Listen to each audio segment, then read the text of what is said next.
وما أرسلناك إلا رحمة للعالمين হে নবী আমি আপনাকে সারা বিশ্বের জন্য রহমত স্বরূপ প্রেরণ করেছি বলেন সুবহানাল্লাহ আমার আপনার নবী কেমন রহমত বিশ্ব নবী সাল্লাল্লাহু আলাইহি ওয়াসাল্লাম যখন দিনের দাওয়াত নিয়ে তায়েফের ময়দানে গেলেন তায়েফবাসীকে দিনের দাওয়াত দিলেন কিন্তু তায়েফবাসী রাসূলের দিন গ্রহণ করে নাই ঠিক কিনা করছে করে নাই বরং কিছু কিছু যুবক কিছু পোলাপান তারা লেলিয়ে দিয়েছে বিশ্ব নবীর শরীরে আঘাত করার জন্য তারা পাথর দ্বারা আঘাত করেছে এমন ভাবে আঘাত করেছে শরীর থেকে রক্ত বের হয়ে জুতার সাথে পায়ের সাথে লেগে গেছে এই দৃশ্য যখন জিবরিল আমিন ফেরেশতা দেখলেন বিশ্ব নবীকে এসে বলতেছেন ইয়া রাসূলুল্লাহ ইয়া হাবিবাল্লাহ এই তায়েফবাসী আপনার সাথে কি রকম বেয়াদবি আচরণ করেছে আল্লাহ তাআলা স্বচক্ষে দেখেছেন আল্লাহ তাআলা বরদাস্ত করতে পারতেছেন না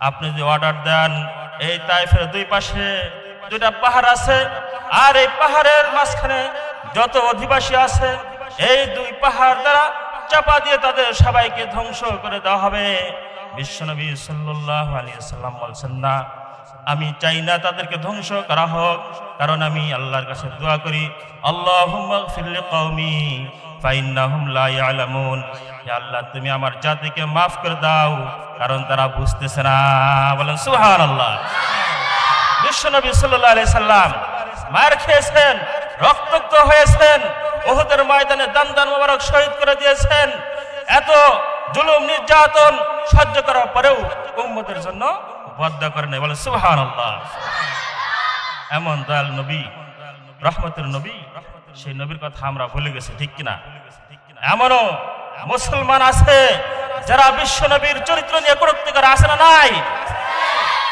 বাংলার জমিনে যদি কোনো নাস্তিক আমার বিশ্ব নবীর চরিত্র নিয়ে আর একবার কটূক্তি করে তাহলে আমরা সবাই ময়দানে ঝাঁপিয়ে পড়ব যতক্ষণ না তার ফাঁসির রায় কার্যকর করা হবে ঠিক কিনা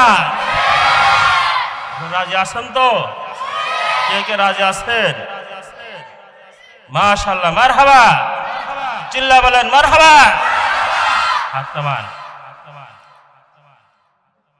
মুসলমান ভাই বন্ধুগণ আমার আজকে আমরা আমার বিরুদ্ধে আমাদের ব্যক্তিগত বিরুদ্ধে যত শত্রুতামি করা হোক আমরা বরদাস্ত করব কিন্তু কোরআন নিয়ে ইসলাম নিয়ে বিশ্ব নবীকে নিয়ে যারা কটূক্তি করবে আমরা কখনোই তাদেরকে ছেড়ে দেব না ঠিক কিনা কারণ হলো আমরা মুসলমান ঠিক কিনা আমাদের কোরআন আমাদের ইসলাম আমাদের নবী আমাদের আল্লাহ আমাদের জানের চাইতেও বেশি প্রিয় ঠিক কিনা মুসলমান ভাই বন্ধুরা আমার নবীকে চিনতে হবে নবীকে যদি আমরা চিনতে না পারি তাহলে সঠিক উম্মত হতে পারবো না কঠিন কিয়ামতের ময়দানে যেই দিন কোনো ব্যক্তি সুপারিশ করার অধিকার পাবে না আমার নবী আপনার নবী বিশ্ব নবী জনাবে মুহাম্মদ রাসূলুল্লাহ সাল্লাল্লাহু আলাইহি ওয়াসাল্লাম গুনাহগারদের উম্মতদেরকে সুপারিশ করে করে জান্নাতে পৌঁছে দিবেন বলেন সুবহানাল্লাহ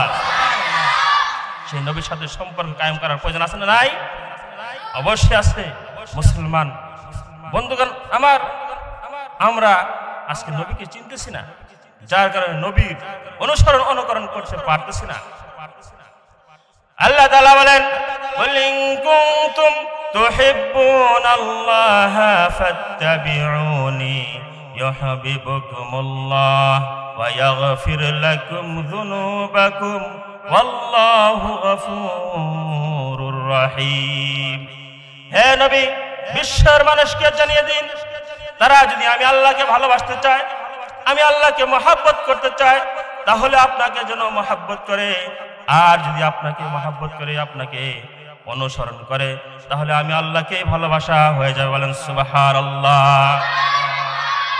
আমরা আল্লাহকে ভালোবাসি কিনা বলেন কার মাধ্যমে বিশ্বনবীর মাধ্যমে বিশ্বনবীর অনুসরণ অনুকরণের মাধ্যমে ভালোবাসতে হবে ঠিক কিনা ও মুসলমান ভাই বন্ধুরা আমার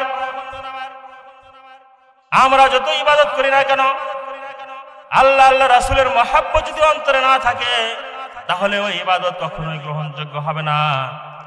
শয়তান কিন্তু হাজার হাজার লক্ষ লক্ষ বছর ইবাদত করেছে, ঠিক কিনা? সারা পৃথিবীতে সেজদা করেছে, এমন কোন জায়গা নাই যে জায়গায় ইবলিস সেজদা করে নাই। কিন্তু ইবলিসের ইবাদত আল্লাহ তাআলা কবুল করেন নাই, কারণ তার মধ্যে আল্লাহর মহব্বত, রাসূলের মহব্বত ছিল না, ঠিক কিনা? ও মুসলমান ভাই বন্ধুগণ আমার, এর জন্য আল্লাহ এবং আল্লাহর ইশক আমার আপনার অন্তরের মধ্যে আগে আনতে হবে। কেমন ইশক আনতে হবে? একটা ঘটনা বললে আপনারা বুঝতে পারবেন। ইব্রাহিম ইবনে আদহাম রাহমাতুল্লাহি আলাইহি বলখের বাদশা ছিলেন। আমাদের এই ছোট্ট একটা দেশের মতো বাংলাদেশ নয়, বলখ হচ্ছে বিশাল একটা রাষ্ট্র। যে রাষ্ট্রের প্রধান ছিলেন ইব্রাহিম ইবনে আদহাম রাহমাতুল্লাহি আলাইহি। তিনি রাজ সিংহাসনে বসে শেষ রাতে আল্লাহ আল্লাহ জিকির করতেছে। জিকির করা অবস্থায় তিনি বুঝতে পারলেন তার ঘরের ছাদের উপর কি যেন খটখট করে আওয়াজ করতেছে। এবার ইব্রাহিম ইবনে আদহাম রাহমাতুল্লাহি আলাইহি বলতেছে, আমার ঘরের ছাদের উপর কে এত গভীর রজনীতে এই ঘরের ছাদে কে ডিস্টার্ব করতেছে? ঘরের ছাদ থেকে আওয়াজ আসছে, আমার একটা ঘোড়া হারিয়ে গেছে, আর ওই ঘোড়া খোঁজার জন্য আমি আপনার ছাদের উপর তালাশ করতেছি। এবার ইব্রাহিম ইবনে আদহাম রাহমাতুল্লাহি আলাইহি বলতেছে, বেয়াকুব কথাকার, তোমাদের ঘোড়া হারিয়ে যায় তাহলে মাঠে ময়দানে তালাশ করো, আমার এই ঘরের ছাদের উপর কি তোমার ঘোড়া আছে? তখন ওই ব্যক্তি বলতেছে, দেখেন, আপনার ছাদের উপর যদি আমার ঘোড়া না পাওয়া যায় তাহলে আপনি কিভাবে এত সুন্দর নরম গদিতে বসে বসে এত সুন্দর আরামায়েশে থেকে আল্লাহকে পাইবেন? আল্লাহকে পাইতে হলে একটু কষ্ট করতে হবে, বলেন সুবহানাল্লাহ। এই কথা তার অন্তরের মধ্যে রেখাপাত করছে, আঘাত করছে। তারপরের দিন সকালবেলা তেনার রাজ সিংহাসন ছেড়ে দিয়েছেন। সিংহাসন ছেড়ে দিয়ে তিনি বন জঙ্গলে চলে গেছেন, আল্লাহর ইবাদত করা শুরু করে দিয়েছেন, বলেন সুবহানাল্লাহ। এবার তার বিশাল রাষ্ট্র, তার মন্ত্রী পরিষদ পরিচালনা করতে ব্যর্থ হয়ে গেছে। এবার সবাই তালাশ করার জন্য বের হয়ে গেছে, আমাদের বাদশা কোথায়? তাকে যদি আমরা তালাশ না করতে পারি, খুঁজে বের না করতে পারি, তাহলে তো আমাদের রাষ্ট্র ধরে রাখতে পারবো না। তারা সকলেই তালাশের জন্য বের হয়ে গেছে। তালাশ করতে করতে দেখে ইব্রাহিম ইবনে আদহাম রাহমাতুল্লাহি আলাইহি এক নদীর কিনারে বসে ঝোঙলা সুই দ্বারা তার লুঙ্গি সেলাই করতেছে। এবার বলতেছে, বাদশাহ জাহাপানা, আপনি কি জন্য এত বড় রাষ্ট্র ছেড়ে আপনি সাধারণ বেশে চলে গেছেন? চলুন, আপনার সিংহাসনে যেতে হবে। আপনাকে তো আমরা এই রাষ্ট্র জীবনের জন্য দিয়ে দিয়েছি, ছেড়ে দিয়েছি, সারা জীবন আপনি বাদশাহী করবেন। চলুন, আপনি আপনার বাদশাহী করতে হবে। তখন ইব্রাহিম ইবনে আদহাম রাহমাতুল্লাহি আলাইহি বলতেছে, ঠিক আছে, আমি তোমাদের বাদশাহী করব, তবে আমার একটা প্রশ্ন উত্তর দিতে হবে। এই বলে তেনার ওই সুইটা নদীর মধ্যে ফেলে দিলেন। এবার বলতেছে, আমার এই সুইটা বের করে দিতে হবে। পারবে কি? সমস্ত মন্ত্রীরা বড় বড় ডুবারু নিয়ে আসছে। এবার বলতেছে, এই বাদশার সুইটা বের করে দিতে হবে। সমস্ত ডুবারুরা পানির নিচে ডুবতেছে, অনেক তালাশ করছে, কিন্তু নদীর মধ্যে কি একটা সুই পাওয়া যাবে ভাই? কখনোই সম্ভব না। সমস্ত ডুবারুরা ব্যর্থ হয়ে গেছে। বাদশাকে বলতেছে, বাদশাহ নামদার, আমরা তো আপনার সুই বের করতে পারলাম না। এবার ইব্রাহিম ইবনে আদহাম রাহমাতুল্লাহি আলাইহি ওই নদীর মাছদেরকে নির্দেশ দিলেন, হে মাছ সকল, শোনো, তোমরা আমার সুইটা নিয়ে আসো। অর্ডার করার সঙ্গে সঙ্গে সমস্ত মাছরা তাদের ঠোঁটের মধ্যে স্বর্ণের এবং রূপার সুই নিয়ে উপস্থিত হয়ে গেছে, বলেন সুবহানাল্লাহ। এক এক মাছ এক এক ধরনের সুই নিয়ে উপস্থিত। এবার ইব্রাহিম ইবনে আদহাম রাহমাতুল্লাহি আলাইহি বলতেছেন, আমি তো এই লোহার সুই ফেলে দিয়েছি, এত দামি সুইয়ের আমার প্রয়োজন নাই, আমার ওই লোহার সুইটাই এনে দাও, বলেন সুবহানাল্লাহ। এই অর্ডার করার সঙ্গে সঙ্গে একটা মাছ লোহার সুই নিয়ে এসে উপস্থিত হয়ে গেছে। এবার ইব্রাহিম ইবনে আদহাম রাহমাতুল্লাহি আলাইহি বলছে, দেখো তোমাদের রাজত্বই ভালো না আমার এই রাজত্ব ভালো? এবার সকল মন্ত্রীরা বলতেছে, বাদশা নামদার, আগে আপনার বাদশাহী চলছে, আপনার রাজত্ব চলছে মানুষের উপর, আর এখন আপনার রাজত্ব চলে সমস্ত মাখলুকাতের উপর। বলেন সুবহানাল্লাহ। কারণ আপনি তো এখন আল্লাহর হয়ে গেছেন। মাল্লাহুল মাওলা ফালাহুল কুল। কোন ব্যক্তি যদি আল্লাহর হয়ে যায় সমস্ত মাখলুকাত তার গোলামি করতে বাধ্য হয়ে যায়। বলেন সুবহানাল্লাহ। সুলাইমান আলাইহিস সালাম কেমন বাদশা ছিলেন, তেনার কথা সমস্ত মানব দানব এমনকি জিন্নাত পর্যন্ত না কথা শুনতেন, ঠিক কিনা? কেমনে করে শুনছেন? হযরত সুলাইমান আলাইহিস সালাতু ওয়াস সালাম একজন জলিলুল কদর পয়গম্বর ছিলেন, সারা পৃথিবীর বাদশা ছিলেন সুলাইমান আলাইহিস সালাম, ঠিক কিনা? এই সুলাইমান আলাইহিস সালামকে আল্লাহ রাব্বুল আলামিন বলতেছেন, ও পয়গম্বর সুলাইমান, আমি তোমার সম্মুখে দুইটি নিয়ামত রেখে দিলাম, যে কোনো নিয়ামত আমার কাছ থেকে চেয়ে নিতে পারো। একটি হচ্ছে ইলম, যদি ইলম চাও তাহলে এত ইলম দান করব, আর পৃথিবীতে কাউকে এরকম ইলম দান করব না। বলেন সুবহানাল্লাহ। কিন্তু তুমি শুনে রাখো, তুমি অনাহারে থাকবা, ক্ষুধার্ত থাকবা, কষ্ট করতে হবে। আর যদি অর্থ সম্পদ চাও তাহলে এরকম অর্থ সম্পদ দান করব, পৃথিবীতে আর কাউকে এরকম টাকা পয়সা দান করব না। বলেন সুবহানাল্লাহ। এবার সুলাইমান পয়গম্বর আল্লাহকে বলতেছে, আল্লাহ দয়া করে মেহেরবানি করে আমাকে ইলম দান করো, আমার ওই টাকা পয়সার প্রয়োজন নাই। বলেন সুবহানাল্লাহ। এবার আল্লাহ তাআলা বলতেছেন, হে সুলাইমান পয়গম্বর, তুমি আমার কাছে টাকা পয়সা ধন দৌলত না চাহিয়া কি জন্য ইলম চাইলা? এবার সুলাইমান পয়গম্বর বলতেছে, আমার যদি ইলম হয় তাহলে ইলমের মাধ্যমে তোমার সাথে আমি সম্পর্ক করতে পারবো। বলেন সুবহানাল্লাহ। আর টাকা পয়সা বিনা যদি আমি মারাও যাই তাতে আমার কোনো আপত্তি নাই। বলেন সুবহানাল্লাহ। এই প্রশ্ন শুনে, উত্তর শুনে আল্লাহ পাক খুশি হয়ে বলতেছেন, হে সুলাইমান, আমি তো তোমাকে ইলম দান করলাম, ওই সঙ্গে সঙ্গে তোমাকে বাদশাহী আমি বোনাস হিসেবে দিয়ে দিলাম। বলেন সুবহানাল্লাহ। মুসলমান ভাই বন্ধুগণ আমার, কোন মুসলমান যদি কোরআন সুন্নাহর ইলম অর্জন করতে পারে, কোরআন হাদিসের যদি ইলম অর্জন করতে পারে এবং ইলম অনুযায়ী আমল করতে পারে, তাহলে তার সমস্ত মাখলুকাত তার জন্য গোলাম হয়ে যাবে, ঠিক কিনা? মুসলমান ভাই বন্ধুগণ আমার, এজন্য আমাকে আপনাকে সহি অর্থে মুসলমান হতে হবে। আজকে অত্যন্ত গুরুত্বপূর্ণ রাত, এই রাত্রিতে ইবাদত বন্দি করতে হবে, ঠিক কিনা? অনেক ভাই আছে যারা বলে সব রাত বলতে কিছু না, এরকম আছে না? নাই। আবার কিছু মানুষ আছে সব রাত বেশি বাড়াবাড়ি করে, সব রাত করতেই হবে। এটা এমন একটা বিধান, এটা ফরজ না, ওয়াজিব না, এটা হচ্ছে মুস্তাহাব, সুন্নাত, করলে অনেক সওয়াব আছে, আছে না? নাই। এই রাত্রিতে আল্লাহ রাব্বুল আলামিন বাজেট পেশ করেন, এই সামনের এক বছরে কে মারা যাবে, কার রিজিক কতটুকু হবে, সব কিছু লিস্ট করে ফেরেশতাগণের হাতে পৌঁছে দেবেন। বলেন সুবহানাল্লাহ। এই জন্য এই রাত্রিতে যদি আমরা বেশি থেকে বেশি ইবাদত বন্দি করতে পারি, তাহলে এমন অবস্থায় আমার আপনার লিস্ট হবে যে অবস্থায় আমি আপনি ইবাদত গুজার। বলেন সুবহানাল্লাহ। অনেকেই বলে এত নামাজ রোজা পরে কি হবে, এরকম আছে না? নাই, আছে। বিশেষ করে কিছু কিছু ভণ্ড পীর আছে, তারা বলে সারা জীবনে একটা সেজদা দেব, একবার নামাজ পড়বো, ঠিক কিনা? আছে না? নাই। অথচ বিশ্বনবী জনাবে মুহাম্মদ রাসূলুল্লাহ সাল্লাল্লাহু আলাইহি ওয়াসাল্লাম তার জীবনের সমস্ত গুনাহ খাতা মাফ করে দেওয়া হয়েছিল। বলেন সুবহানাল্লাহ। বিশ্বনবীর জীবনে কোনো সগীরা গুনাহ, কোনো কবিরা গুনাহ, কোনো শিরকি, কোনো কুফরি গুনাহ নাই। আছে কি? নবুয়তের পূর্বেও নবীরা কোনো গুনাহ করেন না, নবুয়তের পরেও করেন না। বলেন সুবহানাল্লাহ। নবীদের জীবনকে আল্লাহ তাআলা নিজেই সংরক্ষণ করেন। বলেন সুবহানাল্লাহ। এটা হচ্ছে আহলে সুন্নাত ওয়াল জামাতের আকীদা।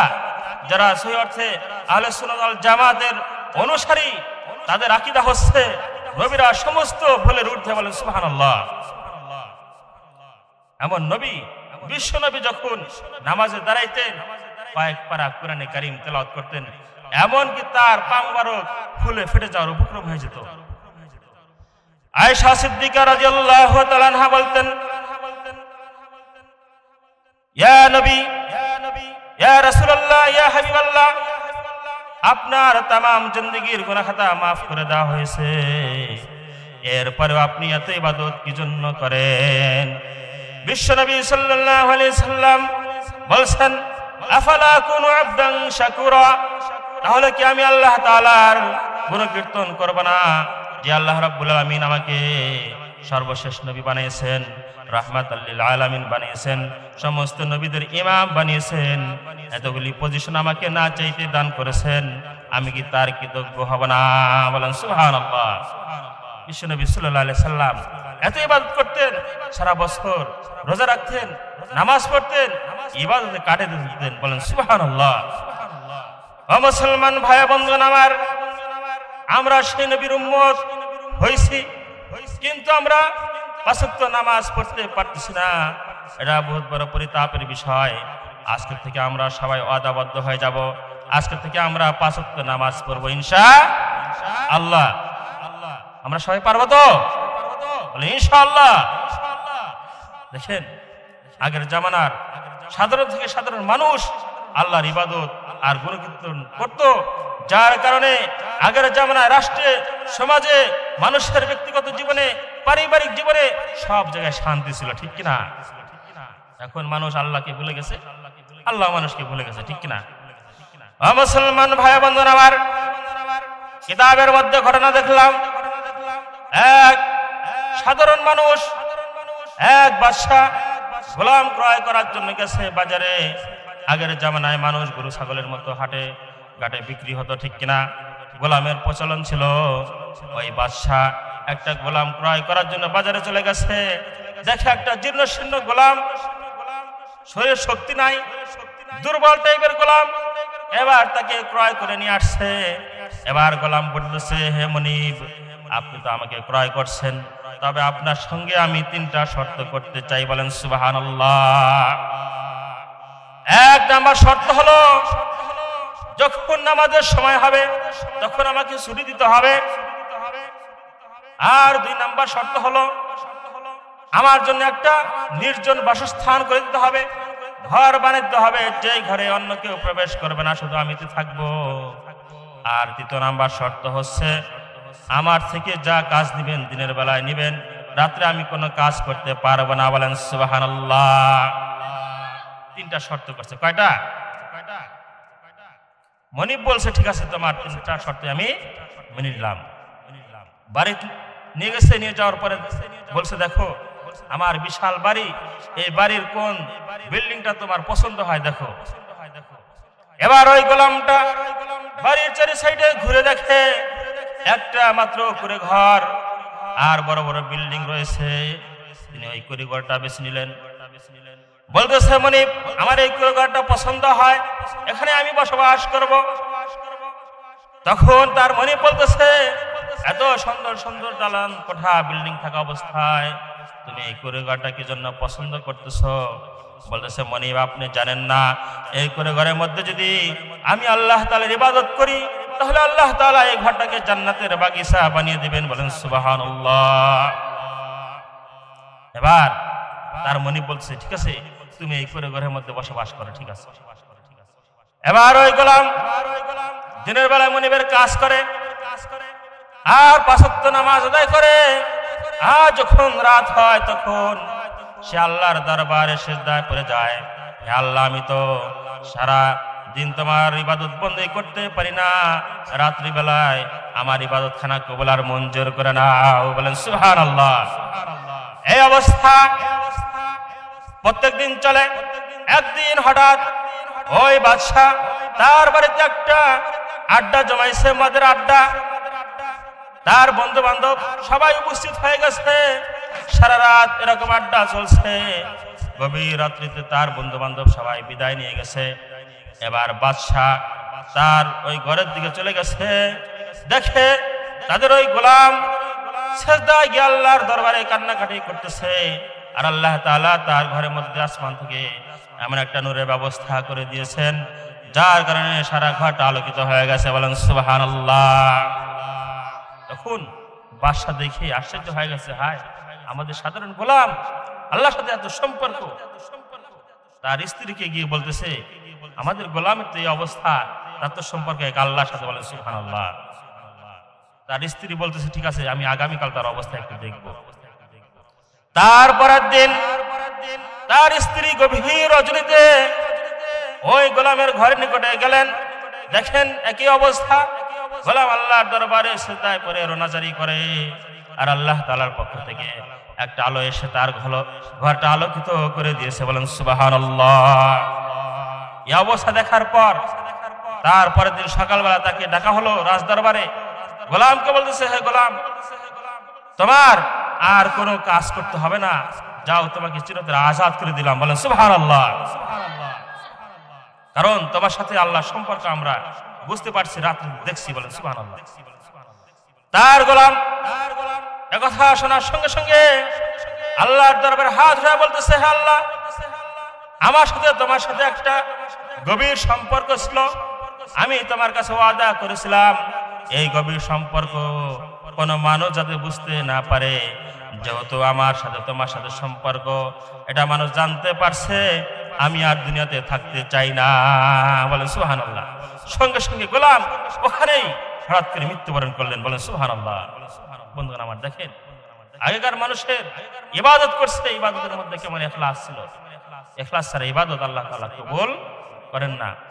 এজন্য আল্লাহ তাআলা বলেন, কুল ইন্না সালাতি ওয়া নুসুকি ওয়া মাহইয়ায়া ওয়া মামাতি লিল্লাহি রাব্বিল আলামিন। হে নবী, আপনি বলে দিন, আমার নামাজ, আমার রোজা, আমার কুরবানি, আমার সমস্ত ইবাদত একমাত্র আল্লাহ তাআলার জন্য, ঠিক কিনা? মানুষের জন্য যদি ইবাদত করা হয় সেটা হচ্ছে শিরকি ইবাদত, ঠিক কিনা? এই সিজদা একমাত্র কার জন্য? আল্লাহর জন্য।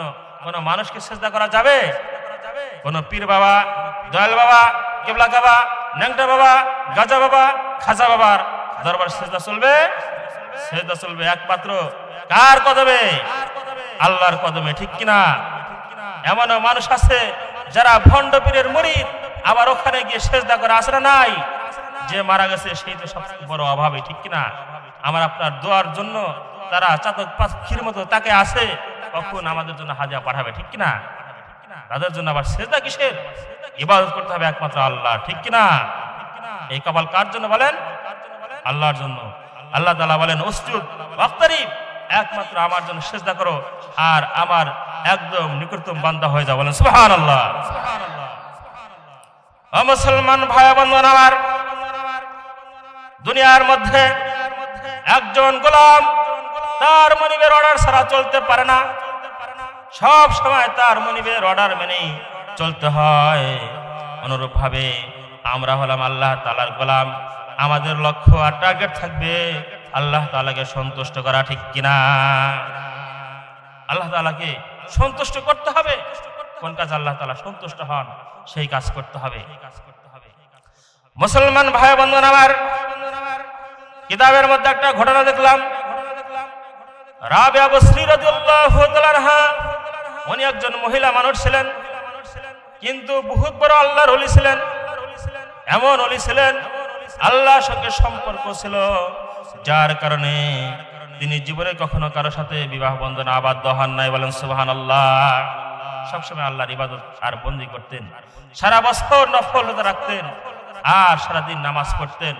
দিন 1000 রাকাত করে নামাজ পড়তেন। বলেন সুবহানাল্লাহ। আল্লাহর সাথে গভীর সম্পর্ক। রাবিয়া বসরি রাদিয়াল্লাহু তাআলা আনহা যখন ইন্তেকাল করলেন, তাকে কাফন দাফন করা হলো। দাফনের পরে মুনকার নাকির ফেরেশতা এসে জিজ্ঞাসা করতেছে, মার রব্বুকা, তোমার রব কে? বলেন সুবহানাল্লাহ। রাবিয়া বসরি উল্টা তাদেরকে প্রশ্ন করতেছেন, তোমরা বলো তোমাদের রব কে? তোমরা কোথা থেকে আসছো? বলতেছে আমরা আসমান থেকে আসছি। এখান থেকে আসমানের দূরত্ব কতটুকু? বলতেছে 500 বছর রাস্তার দূরত্ব। তখন রাবিয়া বসরি রাদিয়াল্লাহু তাআলা বলতেছে, তোমরা কি আল্লাহকে ভুলে গেছো? বলছে, না, আমরা আল্লাহ তাআলাকে কখনো ভুলতে পারি না। এবার রাবিয়া বসরি রাদিয়াল্লাহু তাআলা বলতেছে, দেখো তোমরা এত দূর থেকে আসার পরেও আল্লাহ তাআলাকে ভুলো নাই, আর আমি সারা জীবন আল্লাহ তাআলাকে স্মরণ রাখছি, আর আমি 3.5 হাত মাটির নিচে এসে আল্লাহ তাআলাকে কেমনে করে আমি ভুলতে পারি? বলেন সুবহানাল্লাহ। ফেরেশতারা এই উত্তর শুনে আল্লাহকে বলছে, আল্লাহ এমন এক বান্দির কাছে পাঠাইলা যে বান্দি উল্টা আমাদেরকে প্রশ্ন করে, এরকম বান্দি তো আমরা কখনো দেখি নাই। বলেন সুবহানাল্লাহ। আল্লাহ পাক বললেন, ঠিক আছে, আমার বান্দি কখনোই আমাকে ভুলে নাই, তাকে আর ডিস্টার্ব করো না, তাকে আর কোনো প্রশ্ন করো না, তার জন্য জান্নাতের গালিচা বিছিয়ে দাও। বলেন সুবহানাল্লাহ। তার কবরটা প্রশস্ত করে দাও, আর তার কবরের সাথে জান্নাতের কালেকশন করিয়া দাও। মুমিন ব্যক্তি যখন দুনিয়া থেকে কবরস্থ হয়, তখন কবরটা তার জন্য জান্নাতের বাগিচা হয়ে যায়। বলেন সুবহানাল্লাহ। আমরা আপনারা এই কবরকে জান্নাতের বাগিচা বানাতে চাই কিনা বলেন? অবশ্যই নেক আমল করতে হবে, ঠিক কিনা? মুসলমান ভাই বন্ধুগণ আমার, এজন্য এই দুনিয়াতে থাকা অবস্থায় নেক আমল করতে হবে। আমরা যদি নেক আমল করতে পারি তাহলে আল্লাহ তাআলা সন্তুষ্ট হবেন। আল্লাহ রাব্বুল আলামিন সূরা কাহাফের মধ্যে বলতেছেন, ইন্নাল্লাযীনা আমানু ওয়া আমিলুস সালিহাতি কানাত লাহুম জান্নাতুল ফিরদাউসি নুজুলা। নিশ্চয় যারা ঈমান আনছে এবং ঈমান আনার পরে নেক আমল করেছে তাদের জন্য রয়েছে জান্নাতুল ফিরদাউস। বলেন সুবহানাল্লাহ। জান্নাত আপনাকে তালাশ করতে হবে না, আপনাকে এই জান্নাত তালাশ করবে। বলেন সুবহানাল্লাহ। যদি আপনি নেক আমল করতে পারেন, নামাজ রোজা ঠিক মতো করতে পারেন, মানুষের হক যদি আদায় করতে পারেন, আল্লাহ তাআলার হক যদি আদায় করতে পারেন, তাহলে জান্নাতে আপনাকে তালাশ করে করে নিয়ে যাবে, ঠিক কিনা? আর আপনি যদি নামাজ কালাম না পড়েন, যদি সুদ ঘুষ খান, জেনা ব্যভিচার করেন, মরার পরে বিশাল পয়সা হুজুরাইরা যদি জানাজা করান, আর যদি 3 দিন 4 দিন বইরা মোনাজাত করান, আর বিশাল গরু জবকেরা ব্যাপার বিধান করেন, তাহলে এই হুজুর কেন বিশ্বনবী এসে দোয়া করলে কবুল হবে না, ঠিক কিনা? মুসলমান ভাই বন্ধুরা আমার, বুঝতে হবে আমল আসলে নিজের করতে হবে। অনেকেই বলে আমার পীর বাবা পার করে দিবে, এরকম আছে না? নাই। পীর বাবারই তো খবর থাকবে না, থাকবে ওরই অবস্থা টানাটানি, আবার মুরিদদেরকে জান্নাতে পৌঁছে দেবে। বলে নাউযুবিল্লাহি মিন যালিক। এগুলা হচ্ছে ধোঁকা, ঠিক কিনা? এই ধোঁকায় আপনারা কখনো পা দিবেন না। মুসলমান ভাই বন্ধুরা আমার, আমি সতর্ক করছি, নিজের আমল নিজেকেই করতে হবে। বিশ্বনবী জনাবে মুহাম্মদ রাসূলুল্লাহ সাল্লাল্লাহু আলাইহি ওয়াসাল্লাম তেনার কলিজার টুকরা ফাতিমা রাদিয়াল্লাহু তাআলা আনহাকে লক্ষ্য করে বলতেছে, ইয়া ফাতিমাতু আনকিদি নাফসাকি মিনান নার। হে ফাতিমা, তুমি নিজেকে জাহান্নামের আগুন থেকে বাঁচাও তোমার আমলের মাধ্যমে। বলেন সুবহানাল্লাহ। ওই কবরে গিয়ে যদি পরিচয় দাও, আমি শেষ নবীর বেটি, আমি আলীর স্ত্রী, আমি হাসান হুসাইনের মা, কবর কিন্তু কোনো পরিচয় বুঝবে না। কবর একটা জিনিস চেনে, সেটা হচ্ছে ঈমান এবং নেক আমল। ঈমান আর নেক আমল নিয়ে যদি কোনো ব্যক্তি মারা যায়, তার যদি জানাজার নামাজও নাও হয়, তারপরেও সে জান্নাতি। বলেন সুবহানাল্লাহ। এটা আমার কথা না, কোরআনের কথা। বলেন কোনো মানুষ যদি সমুদ্রে ডুবে মারা যায়, তার যদি ঈমান আমল ঠিক থাকে, কেউ তাকে দাফনও করে নাই, কাফনও করে নাই, জানাজাও করে নাই, ডুব গোসল কিছুই করে নাই, মোল্লা মুসল্লি কিছুই খাওয়ায় নাই, তার স্থান কোথায় হবে? জান্নাত। কোথায় হবে? নাকি জাহান্নাম? আর একজন নামাজ রোজা কিছুই করে নাই, ঈমান আমল ভালো না, জানাজা 4 বার হয়েছে, গায়বানা জানাজা 500 বার হয়েছে, বড় বড় বিশাল বিশাল মৌলবী এসে কবরে হাউমাউ করে কাইদে দিচ্ছে, আমাকে এত ভালোবাসতো, কত মহব্বত করতো, পাম টাম দিয়ে থেকে গেল। আর আত্মীয় স্বজনদের কাছ থেকে 10-20 হাজার টাকা হাদিয়া তোফা নিয়ে গেল, আর জান্নাতুল ফেরদাউস দিয়ে থেকে গেল। যাই জান্নাতুল ফেরদাউস যাইব না, কাজ হবে? ও মুসলমান ভাই বন্ধুরা আমার, বাস্তব ওয়াজে সেটা আমি করতেছি, ঠিক কিনা? আপনারা কি অসন্তুষ্ট আছেন? আপনার আমল আপনাকেই করতে হবে। আপনার ছেলে যদি খানা খায় গোস্ত দিয়া, আপনি খালি দেখেন চাচা পেট ভরবে না? কখনোই হবে না। এই জন্য আপনার আমল আপনাকেই করতে হবে। মুসলমান ভাই বন্ধুরা আমার, আজকে আমার এই ওয়াজ সারা বিশ্ব দেখবে কিনা বলেন? ইউটিউব সামনে আছে না? নাই আছে। এ তো সাধারণ ইউটিউব। আল্লাহ তাআলা ফেরেশতারা ভিডিও করতেছে, বলেন সুবহানাল্লাহ। আর সাজিমে ফেরেশতারা ওয়াজ পেশ করবে, দেখো তোমার বান্দা বান্দিরা কত সুন্দর একটা পরিবেশে তোমার গুণকীর্তন করছে, ঠিক কিনা? কঠিন কিয়ামতের ময়দানে আজকের এই আলোচনায় নাজাতের জুড়া হয়ে যেতে পারে, বলেন সুবহানাল্লাহ। আপনার জান্নাত চান কিনা বলেন? কে কে চান হাত উঠান। নারায়ে তাকবীর, नाराए तकबीर, मरहबा। दुनिया में हो दुनिया की तलबगार नहीं हो, बाजार से गुजर हो खरीदार नहीं हो। इस दुनिया की दोस्ती मिसले कागज फूल की, देखने में खुशनुमा है भू मगर कुछ भी नहीं। सुबहानल्लाह अल्हम्दुलिल्लाह ला इलाहा इल्लल्लाह ला इलाहा इल्लल्लाह ला इलाहा इल्लल्लाह।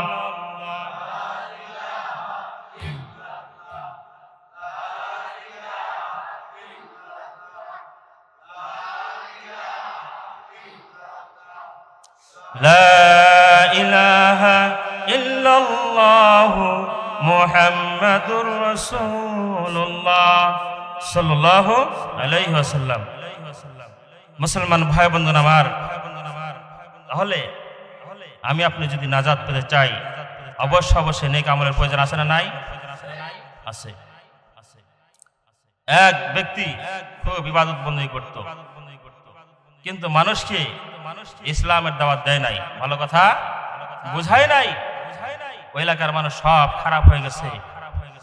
আল্লাহ রাব্বুল আমিন জিবরাইল আমিন ফেরেশতাকে বললেন, হ্যাঁ জিবরাইল, যাও অমুক বস্তিতে চলে যাও, আমার এলাকার সমস্ত মানুষ খারাপ হয়ে গেছে, ওই এলাকাটাকে তুমি ধ্বংস করে দিয়ে আসো। জিবরাইল আমিন ফেরেশতা বলতেছে, ও প্রভু গো, দেখো অমুক এলাকার সমস্ত মানুষ তো খারাপ হয়ে গেছে, ঠিক আছে, কিন্তু একটা মানুষ আল্লাহর ওলি আছে, সে মসজিদের কোণে বসে তাসবিহ টেপে আর 5 ওয়াক্ত নামাজ পড়ে, ওই মানুষটাকে কি করব একটু বলো।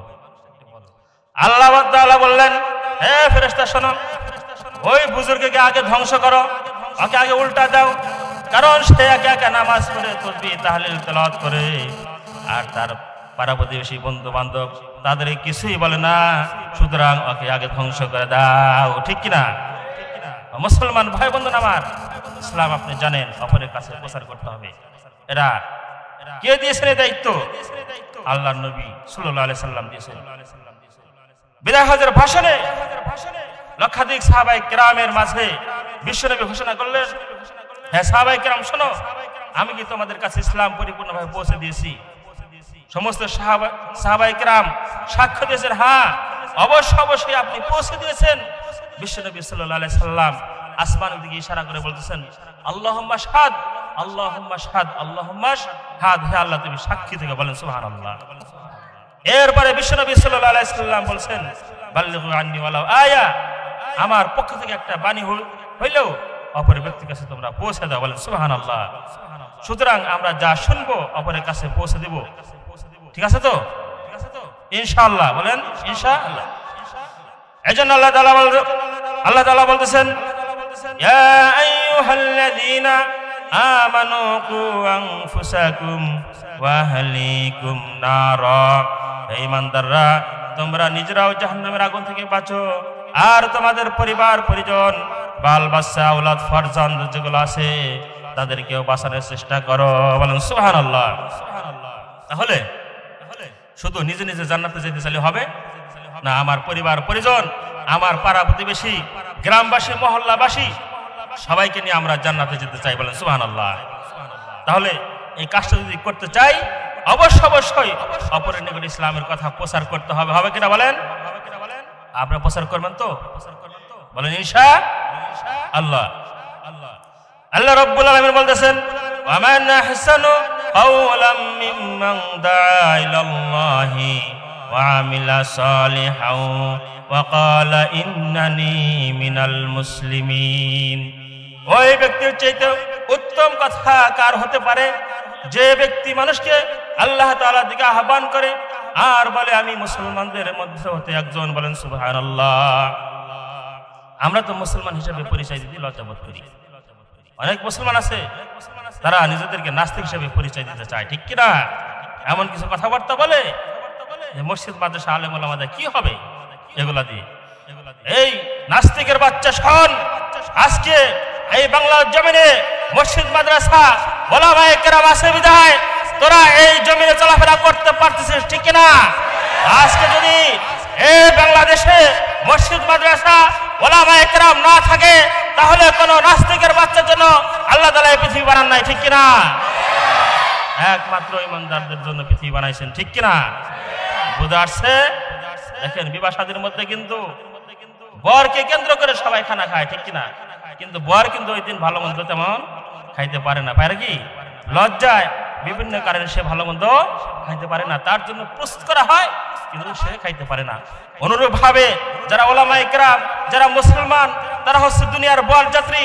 এই বরযাত্রীকে কেন্দ্র করে ইহুদি খ্রিস্টান নাস্তিকরা তারা ভালো মন্দ খাইতে পারতেছে, পড়তে পারতেছে। যখন মুসলমানরা থাকবে না তখন এই সমস্ত ইহুদির বাচ্চারা থাকতে পারবে না, ঠিক কিনা? আজকে তারা এই মুসলমানদের উপর আক্রমণ করার জন্য সমস্ত বিজাতিরা ঐক্যজোট হয়েছে। আজকে মুসলমানরা একজোট হতে পারতেছে না, ঠিক কিনা? মুসলমানদের মাঝে আজকে হিংসা, এই হিংসার কারণে সবেরাদের মধ্যে দোয়া কবুল হয় না, ঠিক কিনা? এক ব্যক্তি এক আল্লাহর ওলির দরবারে চলে গেছেন, বলছেন হে আল্লাহর ওলি, আমার জন্য দোয়া করেন যাতে করে আল্লাহ তাআলা আমাকে মুস্তাজাবুদ দাওয়াত বানান, অর্থাৎ এমন ব্যক্তি বানান যেই দোয়া করবে সেই দোয়াই কবুল হয়। তখন আল্লাহর ওলি বলতেছে ঠিক আছে, তোমার জন্য আমি দোয়া করব, তুমি দোয়া করলে কবুল হবে, কিন্তু তুমি যা চাইবা তার ডবল হবে তোমার প্রতিবেশী। কি হবে? তোমার প্রতিবেশীর তার চাইতে ডবল হবে। তখন বলতেছে ঠিক আছে আপনি তাই করেন। ওই আল্লাহর ওলি দোয়া করছে, হে আল্লাহ তুমি এই বাচ্চাটাকে মুস্তাজাবুদ দাওয়াত বানাও। তখন ওই ব্যক্তি বাড়ি যাওয়ার পরে নামাজ পড়ে দোয়া করতেছে, হে আল্লাহ তুমি আমাকে একটা বিল্ডিং দাও। আল্লাহ তাআলা সঙ্গে সঙ্গে তাকে একটা বিল্ডিং দেয়, তার প্রতিবেশীর বিল্ডিং হয় 2টা। আবার বলে হে আল্লাহ তুমি আমাকে একটা গাড়ির ব্যবস্থা করে দাও, তার একটা গাড়ি হয়, আর প্রতিবেশীর গাড়ি হয় কয়টা? 2টা। আবার দোয়া করে হে আল্লাহ তুমি আমাকে কিছু জমির ব্যবস্থা করে দাও, তার জমি হয় একটা আর তার প্রতিবেশীর হয় কয়টা? 2টা। যেটাই করে সেটাই 2টা হয়। কিছুদিন পরে হিংসা লাগলো, হায় রে আমার কারণে আর 2টা করে হয়। সে একদিন তো আল্লাহ আমার একটা চোখ একবারে কানা করে দাও, একটা চোখ কানা করে দাও। পাশের ব্যক্তি বলতেছে এবার দোয়া করো গে 100 জনই কানা হয়, আমার যদি 100 কানা হয় প্রতিবেশী 2 চোখ হবে, কারণ আর ডবল হয়। দেখছেন এরকম হিংসার সাইজ মানুষের আছে না নাই? মানে নিজের ক্ষতি করব তারপরে অপরের ক্ষতি ছাড়বে না, এ যাইতে মুসলমান আছে না নাই? এই জন্য মুসলমান ভাই বন্ধু আমার, আপনার দোয়া যদি আল্লাহর দরবারে কবুল করাইতে চান তাহলে অবশ্যই আগে অপরের জন্য দোয়া করতে হবে। কার জন্য? অপরের জন্য দোয়া করতে হবে, হে আল্লাহ তুমি আমার ওই ভাইয়ের ভালো ব্যবস্থা করে দাও।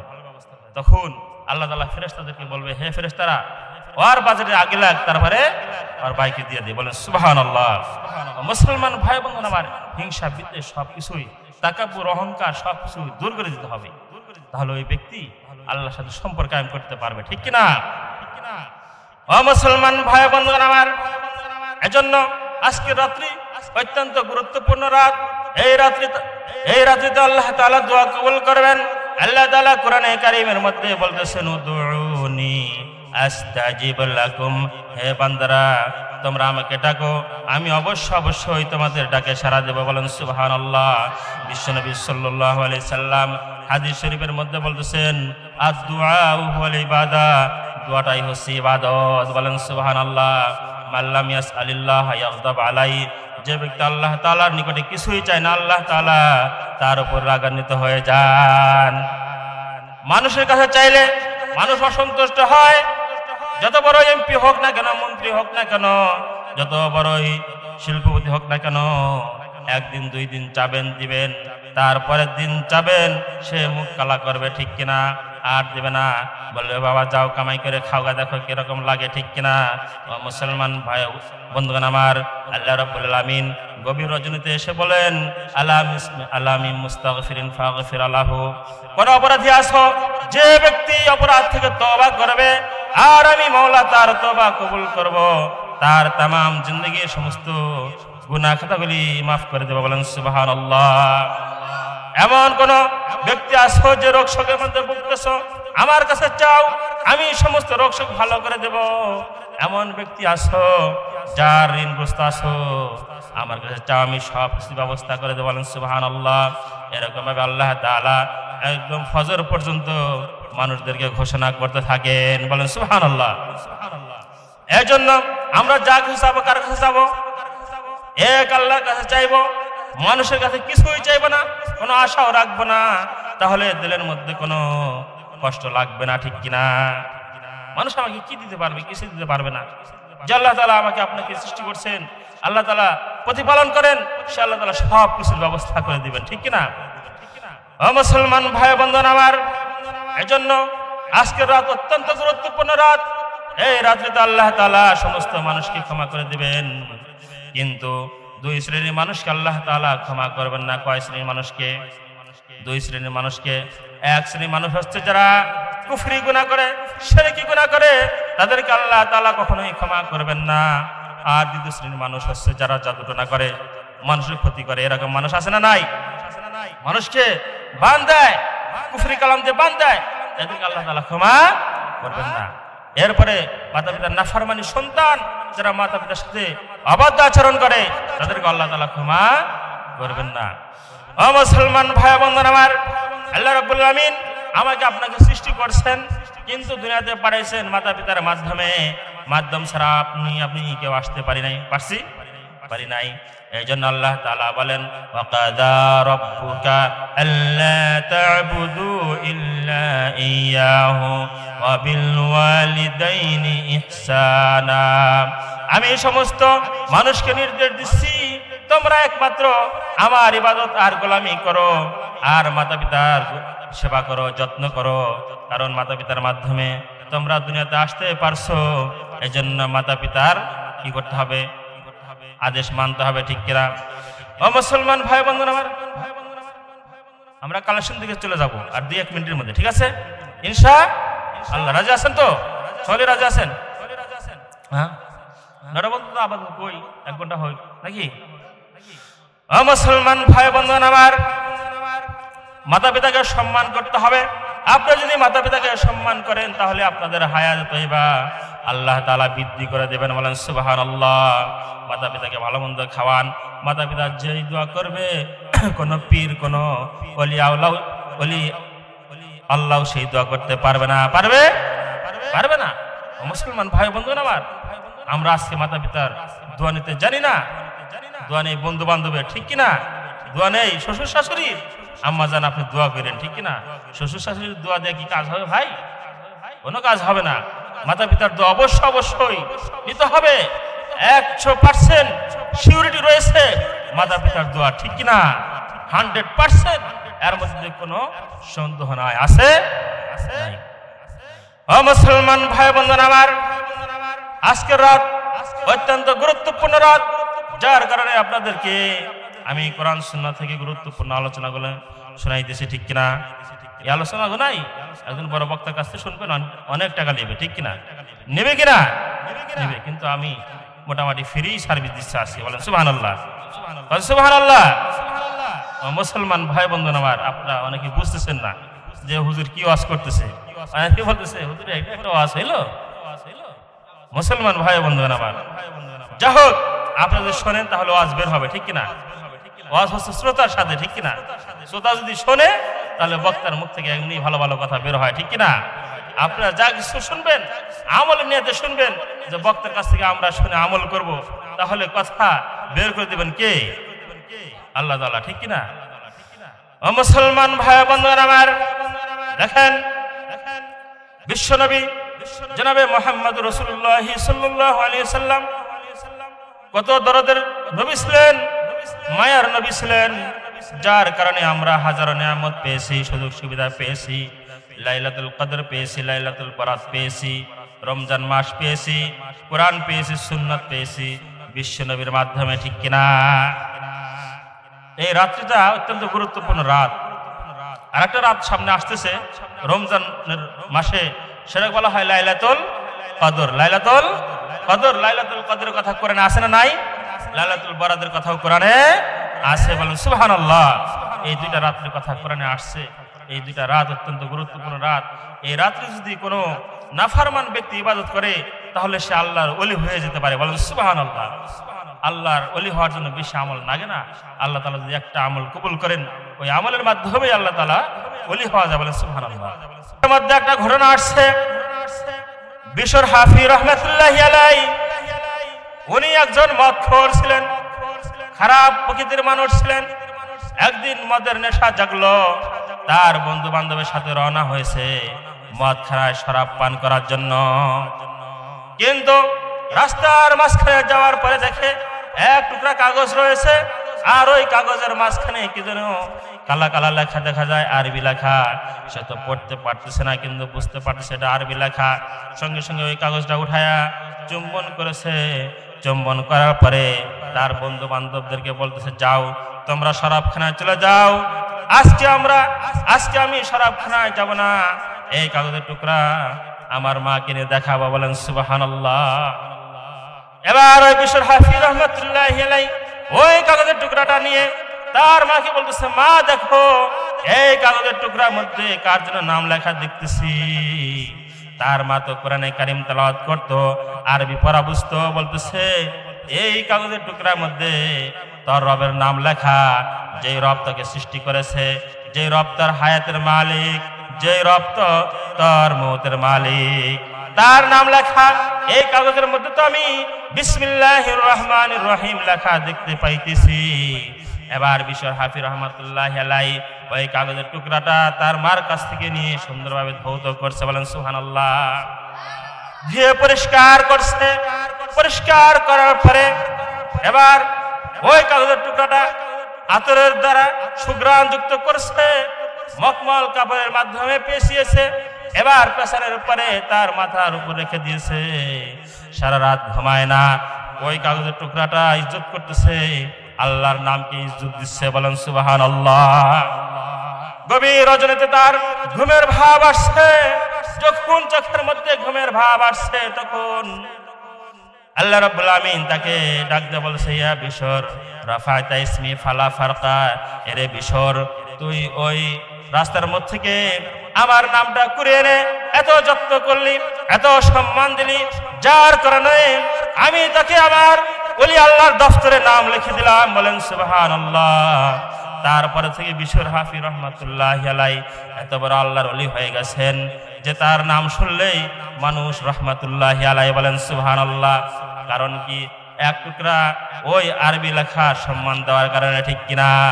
এই জন্য বলা হয় আদবে আউলিয়া বেয়াদবে দেউলিয়া, ঠিক কিনা? আপনারা যদি কোরআনকে যদি আদব দিতে পারেন, কোরআন সুন্নাহর কে যদি আপনি মহাব্বত করতে পারেন, তাহলে আল্লাহ রাব্বুল আমিন আপনাকে মহাব্বত করবেন, ভালোবাসবেন। আপনি যতই পাপী হন না কেন, আল্লাহ রাব্বুল আমিন আপনাকে ওলিদের দফতরে নাম লিখে দেবে, বলেন সুবহানাল্লাহ। আপনারা কোরআনকে ভালোবাসবেন তো? কোরআনকে মহাব্বত করবেন তো? বলেন ইনশাআল্লাহ। কোরআনে কারীমকে যদি মহাব্বত করতে চান, কোরআনে কারীম তেলাওয়াত করতে হবে। কোরআন যদি তেলাওয়াত করতে না পারেন, তাহলে প্রত্যেকদিন সকালবেলা এরকম ভাবে কোরআন খুলে বলবেন, এখানে আল্লাহ তাআলা যা বলছে সত্য বলেছে, এখানে আল্লাহ তাআলা যা বলছে সত্য বলেছে। এরকম ভাবে আপনি প্রত্যেকদিন করেন আর কোরআনে কারীম শেখার চেষ্টা করেন। আল্লাহ রাব্বুল আমিন কঠিন কিয়ামতের ময়দানে আপনাকে হাফেজের কাতারে দাঁড় করে দেবেন, বলেন সুবহানাল্লাহ। এটা আমার মুখের কথা না, ওলামায়ে কেরামদের কাছ থেকে আপনারা শুনে দেখেন। যদি আফসোস হয়, ভাই আমি কোরআনে কারীম শিখতে পারি নাই, এই কোরআন একটু বুকে নেন, জড়ান, চুম্বন করেন। কোরআনে কারীম ধরলেও সওয়াব, দেখলেও সওয়াব, চুম্বন করলেও সওয়াব, পড়লেও সওয়াব, শুনলেও সওয়াব, তাফসীর করলেও সওয়াব, গবেষণা করলেও সওয়াব, রিসার্চ করলেও সওয়াব, কাউকে কিনে দিলেও সওয়াব, বলেন সুবহানাল্লাহ। পৃথিবীতে আর দ্বিতীয় কোনো বই নাই এরকম যে বইটার নজর দিলে সব হয়, বলেন সুবহানাল্লাহ। আছে আছে কোন ডাক্তার, কোন ইঞ্জিনিয়ার, কোন কবিরাজ, কোন হাকিম বলতে পারে যে আমার এই কোরআন, আমার এই কিতাব ধরলে সব হবে, তার উপকার হবে, বলতে পারে না। কিন্তু আল্লাহ তাআলা বলছেন আমার এই কিতাব দেখলেও সব, বলেন সুবহানাল্লাহ। পৃথিবীর মধ্যে 4টা জিনিস দেখলে সব। কয়টা জিনিস? 4টা জিনিস। তার মধ্যে একটা হচ্ছে খানায় কাবা, বলেন সুবহানাল্লাহ। কোন আমল করা লাগবে না, শুধু নেক নিয়তে শুধু দেখবেন, আল্লাহ তাআলা আপনার আমল নামায় সব লিখে দেবেন, বলেন সুবহানাল্লাহ। দ্বিতীয় নাম্বার হচ্ছে কোরআন। এই কোরআন শুধু পড়া লাগবে না, দেখবেন, নেক নিয়তে শুধু চা দেখবেন, আল্লাহ তাআলা সব লিখে দেবেন, বলেন সুবহানাল্লাহ। 3 নাম্বার হচ্ছে মাতা পিতা। মাতা পিতার চেহারার দিকে সুনজরে তাকাইবেন, আল্লাহ তাআলা কবুল হজের সব দান করবেন, বলেন সুবহানাল্লাহ। 4 নাম্বার হাক্কানি উলামায়ে কিরামের দিকে তাকাইবেন, আপনার জীবনের সমস্ত সগীরা গুনাহ মাফ হয়ে যাবে, বলেন সুবহানাল্লাহ। পৃথিবীর মধ্যে 4টা জিনিস দেখলে সব, এর বাইরে কোন জিনিস দেখলে সবের কথা নাই। আমরা তো রাস্তা যখন বের হই তখন দেখি কোন সাইডে বড় বড় ভালো ভালো মেয়ে যাচ্ছে, ঠিক কিনা? অনেকে চশমা মরই দেয়, ঠিক আছে, কিন্তু চশমা তল দিয়ে দেখে, এরকম আছে না নাই? আছে, আমি লক্ষ্য করছি, কালো চশমা নাই, আবার এই বেগের করে দেখে, আছে না নাই? এরকম দেখা যায়, এরকম ভিডিও করে, সে কি করে? ভিডিও করে, ওখানে তো ভালো দেখা যায় না। ভিডিও করে আসার পরে এই বাড়িতে কল্পনা জল্পনা করে আর তালাশ করে অমুক মিয়ার নাম্বারটা কোথায় সংগ্রহ করা যায়, আছে না নাই? এরকম বদমাইশ পারগা মানুষ আছে না নাই? আছে। ও মুসলমান ভাই বোনেরা আমার, আল্লাহ তাআলা বলছেন তোমাদের নজরকে হেফাজত করো। নজর হচ্ছে জেনার হচ্ছে সূচনা, ঠিক কিনা? এই নজর যে হেফাজত করতে পারবে তার সমস্ত জেনার কাছ থেকে হেফাজত হতে পারে, বলেন সুবহানাল্লাহ। এই জন্য নজরের খুব একটা পাওয়ার আছে, নজরকে আপনারা হেফাজত করবেন। যারা নজরের হেফাজত করতে পারবে তারা ডাইরেক্ট আল্লাহর ওলি হয়ে যাবে, বলেন সুবহানাল্লাহ। ও মুসলমান ভাই বোনেরা আমার, সময় খুব সংক্ষিপ্ত, আর 5-7 মিনিট আলোচনা করে আমি কালেকশন দিকে চলে যাব ইনশাআল্লাহ। হাদিস শরীফে বিশ্বনবী বলেন মান বানা মসজিদান লিল্লাহি বানাল্লাহু লাহু জান্নাতান, যে ব্যক্তি আল্লাহর জন্য মসজিদ বানাবে আল্লাহ রাব্বুল আমিন তাকে জান্নাতের মধ্যে বালাখানা বানিয়ে দিবেন, বলেন সুবহানাল্লাহ। এই হাদিসের তাফসীরে আসছে কোন ব্যক্তি যদি মসজিদে দান করে, সহযোগিতা করে, সেও যেন মসজিদ বানাইলো আর আল্লাহ রাব্বুল আমিন তাকে জান্নাতের মধ্যে একটা বালাখানা বানিয়ে দেবেন, বলেন সুবহানাল্লাহ। আপনারা খাইলা জান্নাত চান নাকি জান্নাতের মধ্যে বিল্ডিং চান? খাইলা জান্নাত চান না? জান্নাত তো বিরান একটা জায়গা, ওটা আমলের মাধ্যমে আপনার সাজা নিতে হবে। আজকে দেখেন আমার মসজিদের অনেক প্রয়োজন, অনেক টাকার দরকার, আছে না নাই? আছে, অনেক কাজ বাকি আছে। আপনাদের কেউ কি এরকম আছেন 2000, 4000, 5000 টাকা আজকে এই বরাদ্দের রাত্রিতে লিখে দিবেন, আল্লাহ তাআলা ফেরেশতারা আল্লাহ তাআলা কিনে দেখাবে, দেখো তোমার বান্দারা এই ক্ষুদ্র গোপরী কবরস্থানে মসজিদে বসে বসে তোমার আলোচনা শুনছে, কোরআন শোনা আলোচনা শুনছে, আর তোমার রাস্তায় দান করে আসছে, বলেন সুবহানাল্লাহ। আল্লাহর রাস্তায় আল্লাহর জন্য লেখা দেন,